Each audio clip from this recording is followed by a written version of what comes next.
기도하겠습니다. 하나님 아버지, 은혜를 감사합니다. 오늘 귀한 하루를 저희들에게 허락하여 주셔서 하나님 앞에 나와서 찬송과 기도로 말씀으로 나아갈 수 있도록 인도하시니 감사합니다. 오늘 우리 심령이 말씀 앞에 바로 서게 하여 주시고 하나님 앞에 합당히 살아가는 이 온전한 하루를 보내게 하여 주시옵소서. 살아계신 예수 그리스도의 이름으로 기도드립니다. 아멘. 찬송가 197장 찬송드리겠습니다.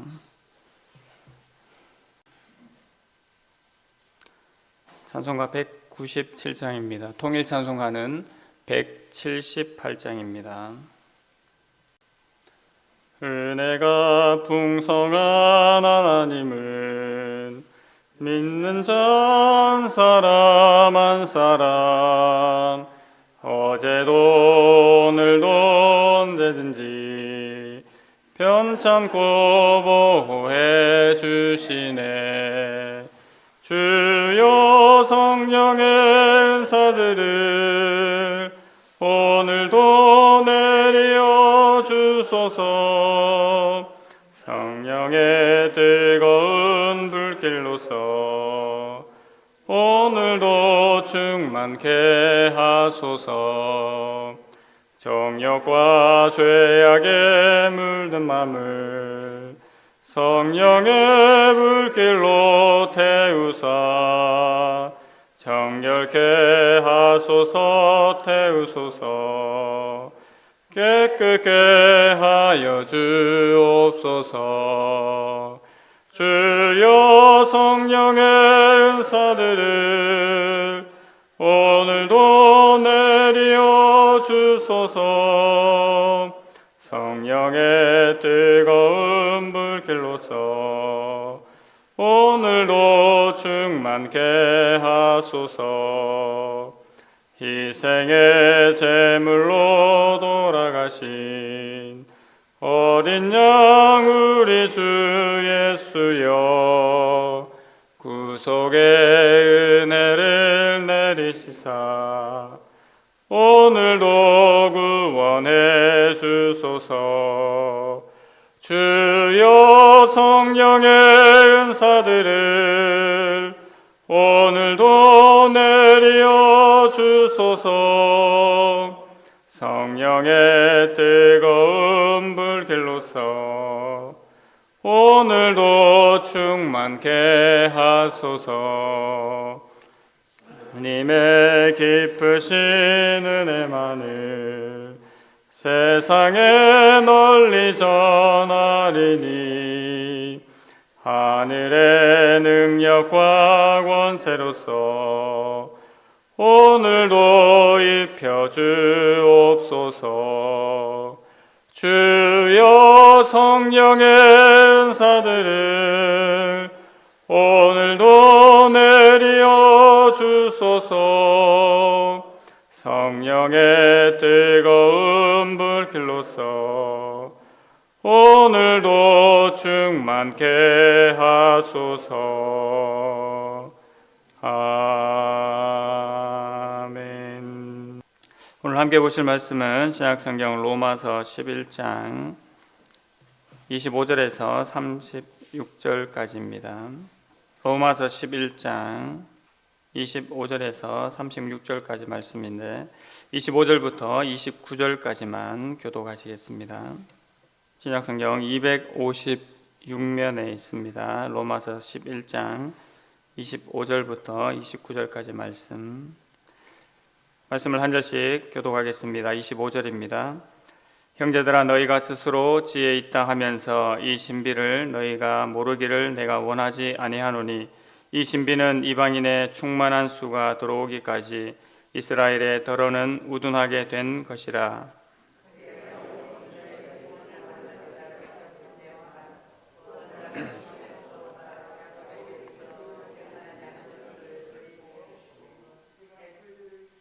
내가 그들의 죄를 없이 할 때에 그들에게 이루어질 내 언약이 이것이라 함과 같으니라.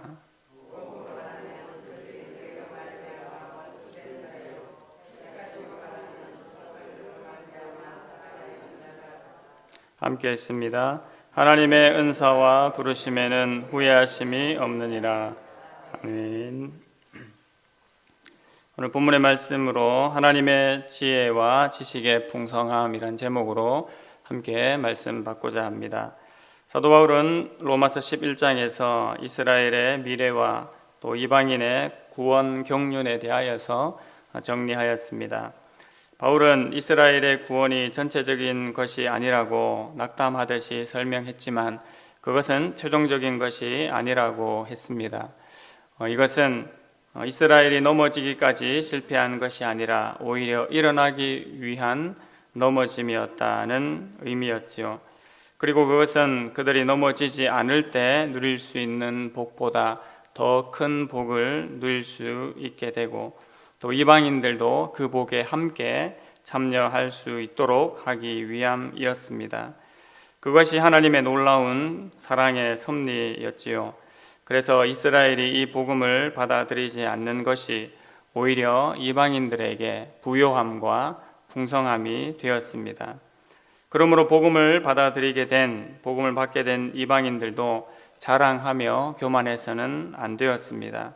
사도 바울은 이것을 특별히 돌감람나무와 창감람나무의 비유를 통해서 하나님의 인자하심과 또 하나님의 준엄하심이 있음을 분명히 기억해야 한다고 말씀하였습니다.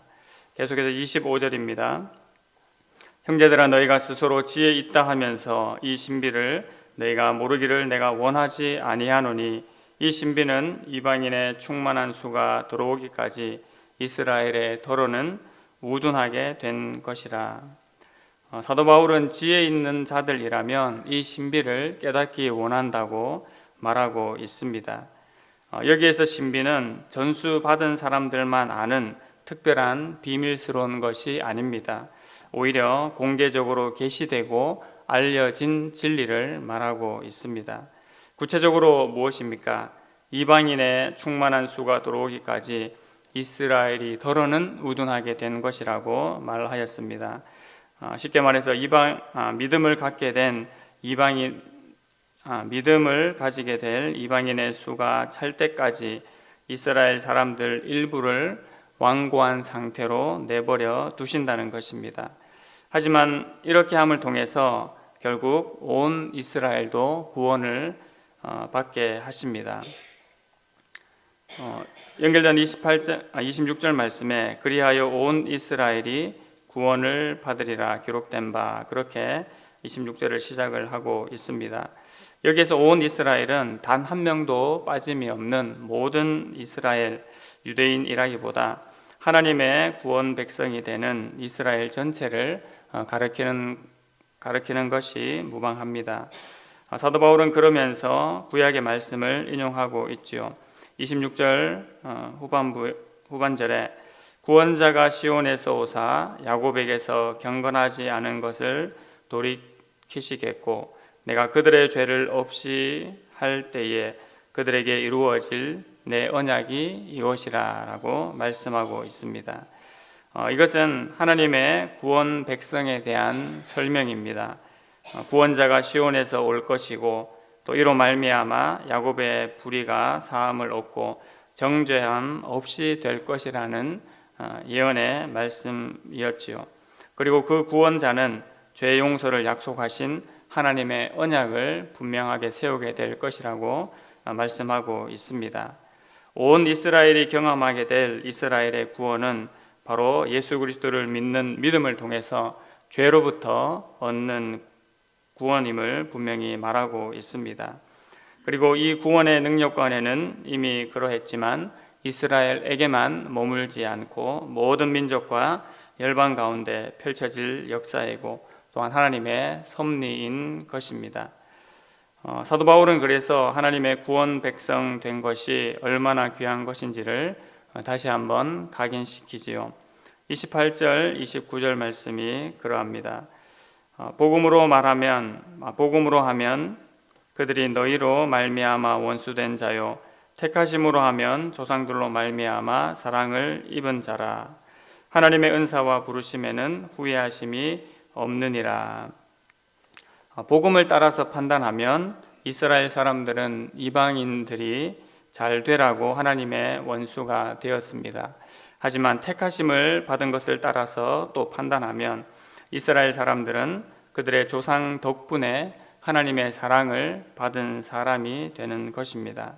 그러므로 하나님께서 주시는 그 은혜의 선물과 부르심에는 후회하심이 없다는 것입니다. 잠시 후퇴해 보일 수는 있어도 결론이 그렇게 되지 않기 때문이지요.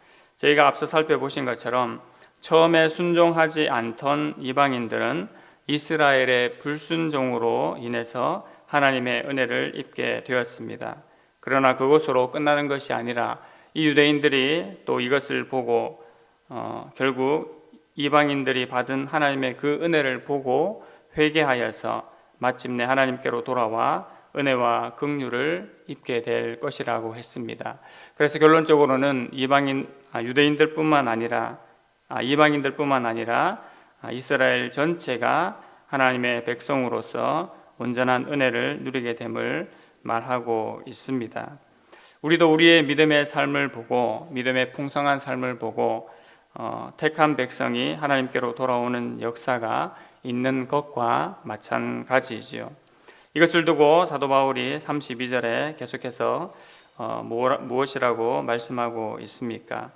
하나님이 모든 사람을 순종하지 아니하는 가운데 가두어 두심은 모든 사람에게 긍휼을 베풀려 하심이로다라고 말씀하고 있습니다. 사람들이 순종하지 않고 그 상태에 머물러 있는 것 같아 보이지만 그것도 하나님께서 섭리하시고 인도하셔서 결국 하나님의 긍휼을 베푸시려는 뜻을 가지고 계심을 사도 바울이 말씀하고 있는 것입니다. 구원 백성을 향해서 하나님의 사랑과 긍휼이 이렇게 무한하고 또 표현할 수가 없음을 사도 바울이 33절에 마지막으로 이렇게 고백하고 있습니다. 깊도다 하나님의 지혜와 지식에 풍성함이여 그의 판단은 헤아리지 못할 것이며 그의 길은 찾지 못할 것이로다. 만물을 하나님께서 창조하셨습니다. 비록 세상이 타락하였지만 이것마저도 하나님의 지혜와 지식의 풍성함이 만물을 새롭게 하시는 날이 분명 올 것임을 우리는 알고 있고 또 소망하고 있습니다. 인간의 완악함이 계속 있고 또 바르게 세워지지 못한 것들이 많아 보일지라도 결국 모든 것이 하나님의 주권 아래, 하나님의 통치 아래 무릎 꿇게 될 것입니다. 그러므로 우리가 이 하나님께 여전히 소망을 두고 우리의 삶을 이어나가고 전진해 나가야 할 것입니다. 우리 하나님은 어떤 분이십니까? 누구의 도움이나 누구의 조언을 필요로 하시지 않습니다. 또 무엇을 먼저 드렸기 때문에 다시 돌려주시기 위해 나타나시는 분도 결코 아닙니다. 우리 하나님은 오직 처음이시고 마지막이시고 또 모든 만물이 우리 하나님께로 나오게 된 그런 하나님이십니다. 그리고 그분은 우리의 영원한 통치자이시지요. 로마서 11장 말씀을 통해서 이스라엘의 선택과 불순종 또 이로 인한 이방인을 향한 하나님의 구원의 경륜을 보면서 우리도 하나님의 헤아릴 수 없는 그 통치와 섭리 안에 살아가고 있음을 다시 한번 기억하게 됩니다. 우리의 삶의 모든 과정도 세세히 인도해 나가시는 분이 바로 살아계신 우리 아버지 하나님이십니다. 당장은 우리의 눈앞에 펼쳐져가는 모습들이 만족스러워 보이지 않을지라도 하나님께서 하나님의 구원 백성을 위하여서 일하시는 그 은혜는 끊이지 않고 또 우리가 그것을 위해서 얼마든지 기대와 소망을 가질 수 있습니다. 그러므로 오늘도 우리의 심령과 마음을 하나님께 두기를 원합니다. 그 하나님을 찬양하고 또 우리 삶 가운데 찾아오시고 역사하여 주시기를 간구하기를 원합니다. 오늘도 그 하나님의 지혜와 지식의 풍성함이 우리를 다스릴 줄로 믿습니다. 또한 인도하실 줄로 믿습니다. 오늘도 그 은혜 가운데 풍성한 은혜를 누리는 모든 주의 백성들이 되기를 간절히 소망합니다. 하나님 아버지, 은혜를 감사합니다. 하나님의 지혜와 지식의 풍성함 가운데서 하나님의 섭리와 은혜를 베풀어 주시고 그 은혜 가운데 우리의 모든 삶들을 또 영위해 나갈 수 있도록 인도하여 주시니 감사합니다. 유대인과 이방인 사이에 하나님의 놀라운 섭리가 있었던 것처럼 우리의 주의 모든 성도들의 삶 가운데서도 하나님의 귀한 은혜가 있음을 우리가 고백하며 감사하며 하나님 앞에 살아가게 하여 주시옵소서. 그 하나님의 지혜와 지식의 풍성함을 깨달아 알고 그 은혜를 누리는 이 귀한 하루 되게 하여 주시옵소서. 예수님의 이름으로 기도드립니다. 아멘.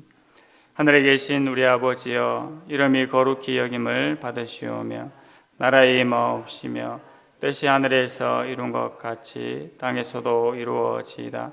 오늘날 우리에게 일용할 양식을 주옵시고 우리가 우리에게 죄 지은 자를 사하여 준 것 같이 우리 죄를 사하여 주옵시고 우리를 시험에 들게 하지 마옵시고 다만 악에서 구하옵소서. 대개 나라와 권세와 영광이 아버지께 영원히 싸움나이다. 아멘. 하나님의 지혜와 지식의 풍성함을 깨닫고 누리는 하루 될 수 있기를 기도해 주시기 바랍니다. 오늘 있을 수요 예배 또 임시 예배 초소와 새 성전 건축을 위해서 기도해 주시고 이 일들을 하나님께서 인도하여 주시기를 기도해 주시기 바랍니다. 새 가족들을 위해서 기도해 주시고 특별히 병환 가운데 하나님 앞에 은혜를 구하는 자들에게 은혜 베풀어 주시기를 기도해 주시기 바랍니다. 더불어 개인 기도 제목들을 가지고 함께 기도하시겠습니다.